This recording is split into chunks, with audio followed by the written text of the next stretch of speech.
तो एमसीवी जो है ये इंडिकेट करता है कि आपका एनीमिया किस कैटेगरी का है। So let's discuss it one by one कि अगर आपका एमसीवी जिसकी नॉर्मल वैल्यू है 180 से 100 फेम्टोलीटर, अगर इससे कम है तो क्या है, सेल का साइज छोटा है, माइक्रोसाइटोसिस है, माइक्रोसिटिक एनीमिया है ये। तो इसमें क्या है, जो आपकी कॉज है वो आयरन डेफिशिएंसी है। आयरन डेफिशिएंसी की वजह से सेल का साइज छोटा है and this is called microcytic anaemia.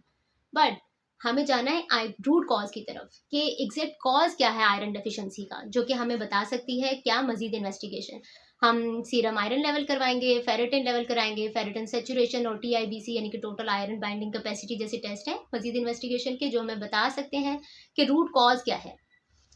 फिर अगर एमसीवी यानी कि मीन कॉर्पस्कुलर वॉल्यूम जो है अगर 100 से अबव है, सेल का साइज बड़ा है, तो इसका क्या मतलब है, तो इसका मतलब है कि हमारे ब्लड सेल्स में विटामिन B12 और फोलेट की डेफिशिएंसी है, क्योंकि ये दोनों रोल प्ले करते हैं रेड ब्लड सेल्स के डीएनए बनाने में। अगर इन दोनों में से किसी की कमी होगी तो डीएनए प्रॉपर नहीं बनेगा, इमेच्योर डीएनए होगा और सेल का साइज होगा वो इमेच्योर लार्ज होगा, एबनॉर्मली लार्ज होगा, तो इसको कहते हैं मेगालोब्लास्टिक एनीमिया।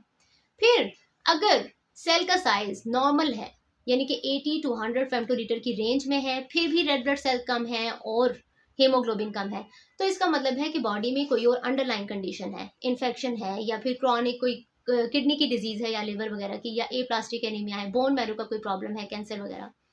तो एमसीवी से आप आइडिया लगा सकते हैं कि आपकी बॉडी में अगर एनीमिया है, एनीमिया की सफ़र कर रहे हैं आप, तो वो किस कैटेगरी में लाई कर रहा है। अब हम बात करते हैं इसकी ट्रीटमेंट की। तो जो कॉज होगी वही उसका ट्रीटमेंट होगा। सो अगर इसकी कॉज आयरन डेफिशिएंसी एनीमिया है तो सबसे पहले हम बात करेंगे कि आयरन को सब कैसे पूरा किया जाए।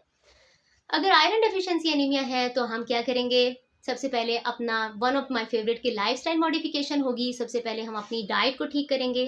डाइट में ग्रीन लीफी वेजिटेबल, पालक, मेथी, साग वगैरह, इन जैसी हम फ्रेश ग्रीन लीफी वेजिटेबल्स को ऐड करेंगे। Appropriate amount of meat add करेंगे। इसके अलावा हम एप्पल, फ्रूट्स में अगर देखें तो Apple is a good source of iron. Nuts में देखें तो किशमिश, खजूरें वगैरह, दीज ऑल आर दालें और all are good source of iron. तो इन चीज़ों से हम अपना आयरन पूरा कर सकते हैं। और अगर बात की जाए एब्जॉर्प्शन की, कि आयरन इनटेक पूरा है फिर भी एब्जॉर्प्शन पे भी हमें वर्कआउट करना है कि एब्जॉर्ब कैसे की जाए, तो हमें अपनी डाइट में विटामिन सी लेवल इनटेक को ज़्यादा करना है। और एशिया में तो चाय खाने के साथ चाय पीने का बहुत ज़्यादा ट्रेंड है। ऑफ कोर्स खाने के बाद क्रेविंग तो होती है कि कुछ पिया जाए, but it would be better कि अगर विटामिन सी